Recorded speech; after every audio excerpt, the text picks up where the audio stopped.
On this week's show, the Georgia Southern football team gets ready for their annual spring game. We'll preview that. We'll also have highlights and analysis from Georgia Southern baseball. All that and more as we welcome you inside the Eagles Nest.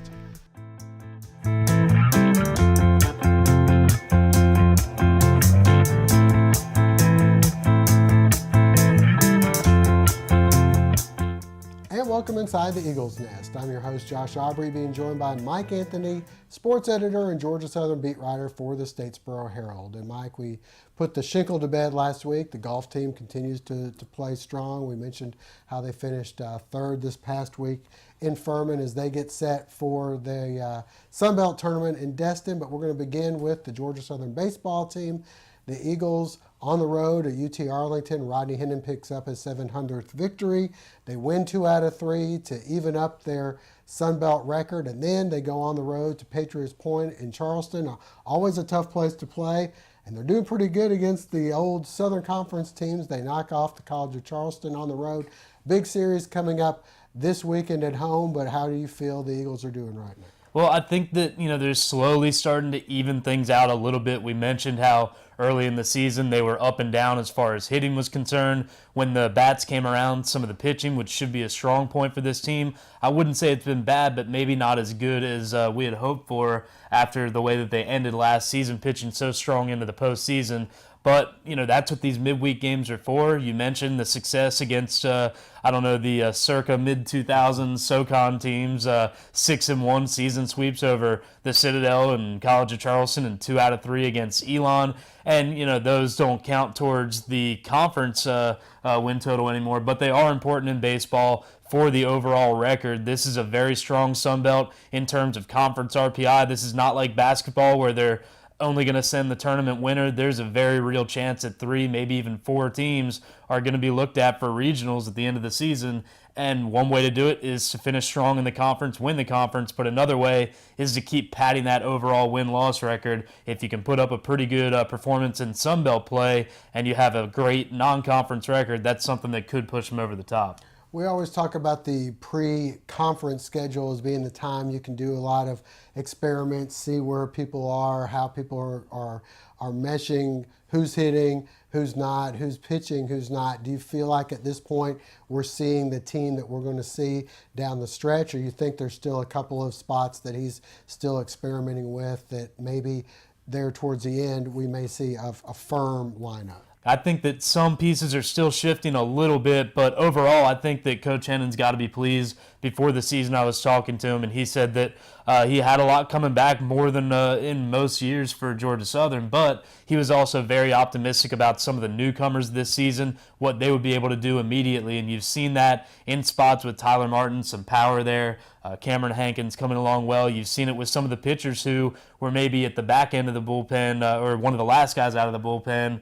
A guy like Adam Kelly who's had a couple of good midweek starts. Those are important when you want to get those non-conference wins. So overall, some guys really stepping up right away, making improvements from last year. If the rest of the team can, again, they're not really struggling per se, but get back on track, get back to their peaks from last season, I think this is a team that could really pick up some steam, maybe get a conference winning streak going. All right, well, Martin, one of the many home runs that went out at Patriots Point. Let's get out and see some highlights from Georgia Southern and the College of Charleston. Georgia Southern on the road at the College of Charleston after a little bit of a rain delay. 2-0 Eagles in the third, and the bats go wild. Jordan ran with the shot to right. It's over the wall for the 3-run homer to make it 5-0 same inning. Tyler Martin gets good aluminum on this one. That's going to get out of here. The solo shot makes it 6-0. Still in the third, yet another Eagle going yard. Freshman Mason McWhorter with the moon shot. Up and away. And the Eagles go on to take this one by a final count of 8-4.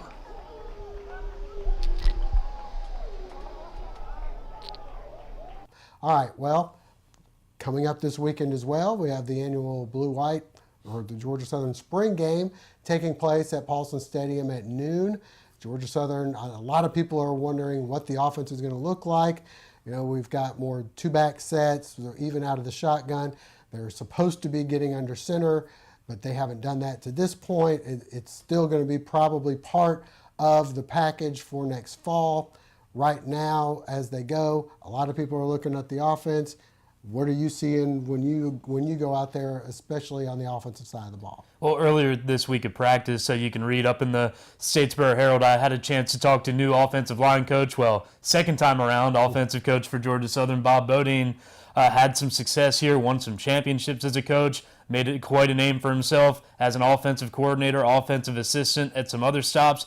Now he's back. He's trying to get the offensive line back on track, and regardless of what the Eagles do, whether it's running, whether it's passing, whether it's a lot of option or just dives, it's all going to start up front with the offensive line. A lot of experience returning. I think that was a key component last year. A lot of raw talent, but a lot of guys either in a new position or being asked to do something differently and getting thrown into the fire for the first time. But he seems pretty excited with what he's seen from the returning starters and from some of the new guys. One big piece that's back, Tommy Boynton was out all last season due to injury concerns. He's back this year. Coach Bodine said that kind of I guess silver lining to the injury year was that he dropped some weight. It makes him a little bit more suited to the new offensive blocking scheme that they're going to run. So hopefully it'll be nice to see him back in the game. We'll see what they can do spring practice. I know injuries are a concern in spring. I think it's more precautionary right now, but we'll see who's out there on Saturday in the blue-white game and hopefully get one step closer to figuring out what the identity of this team's going to be. Boynton actually moving back under center this time around. And now back out to tackle again. He's back at the tackle. It's all about shifting around, finding out what's best for the team. We've got a quarterback playing tight end or H-back. We've got former receivers playing slot back. There's a quarterback now at tight end also. Yeah, I just mentioned that, Mike. I wasn't listening. All right. Well, we've got plenty of changes going on, and the offense is continuing to evolve. We had a chance to talk with Coach Summers and some players this week before they get ready for the spring game on Saturday. You know, we started with the first week before spring break, and we got the 2 practices out of the way and put some things in that week. And the week after spring break, we hit the ground running pretty much, and I feel like we've had a pretty solid 2 weeks for this week and last week. So. Picking up this new offense, what's that been like for you? It's definitely been challenging, something I'm new to, but so far I've gotten used to it. I've gotten the hang of it, and we've had some good plays that we worked on, and I've gotten a lot comfortable since day one. Running the ball is something I'm not. That's not pretty much maybe my asset, but Coach Cook has got me a lot better, making better decisions with my reads and stuff, and teaching me better fits to, run the ball. So Kevin and Fabian last year, they did a tremendous job teaching me and Shy, just taking us under their wing and just showing us the ropes pretty much. It's our job to, take on the roles that they left off for us last year. As a competitor, you always want to compete, and like you said, last year we already kind of knew Fav and Kev was going to be the guy, so we really didn't too much, try to compete with those guys because we knew at the end of the day we wasn't really going to win it. But like now, we know that everybody in the room got a chance, so it's make us work harder. A lot of the stuff we doing now with the, reading and stuff like that, it's what I'm used to in high school. Now the option part of it is a whole lot different from what I did in high school, but I'm learning it, taking it one day at a time, and I'm getting it. There's been a lot of talk that you've made really big strides under Coach Cook. What's your relationship like? Well, me and Coach Cook kind of had a relationship before he even came to Georgia Southern. He recruited me at Tech. He came to my high school a few times. I threw for him, stuff like that. I went on a recruiting trip there to Tech. And so we kind of already knew each other when we came in. So when he got the job, I was pretty excited about it. And he called me up, talked a little bit. And ever since he's been here, he's really been, teaching me the quarterback position and how to be a leader and stuff like that, all the intangibles that it takes to be a good quarterback. So Shy, Seth, and LeBaron is a situation where, again, they are learning new fundamentals. They're learning new reads. They're learning new keys, those kind of progressions. All are guys that don't have a lot of experience in games. Some of them, obviously we've got 2 guys that are freshmen right now, 18, 19 years old, and trying to be able to make sure, again, that we're able to make sure that they can function for us the best way that they can. They've come out each day, I think, with, again, a tremendous amount of leadership. and a tremendous amount of excitement for what we're trying to do on offense. I think that each day what you see, again, starting with Shy is a guy that's having to really hone in on his fundamentals, and again, that goes for across the board. I think he has done a great job from a leadership standpoint of what we want and the energy he brings each day, and I think that our team has got a lot of confidence in him. As you go to Seth, really next, Seth is a guy that his background is being able to throw the ball. Obviously, he is a very good athlete, guy that's certainly playing well on our baseball team right now for Coach Hennon, but having to learn kind of a different side of the fundamental piece. And trying to learn again, and both of them with a new offense. LeBaron's a guy that's been here for a couple of years now. Probably is the mix, does both things well, and is able to carry those things out and onto the field. So we're excited about all three of them. They're certainly still in the competition and a battle right now, and just excited about how they continue to lead and give us a chance to be successful.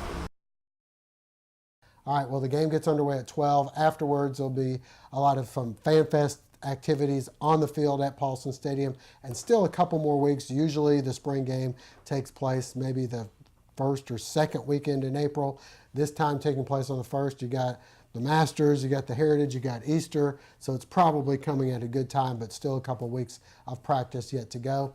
Before we go, congratulations to the Georgia Southern softball team. They went down to Arlington, took 2 out of 3 down there. They are now 5-4 in the conference on the season. Big series coming up this weekend with Lafayette at Eagle Field. There'll be a doubleheader on Saturday and a single game on Sunday.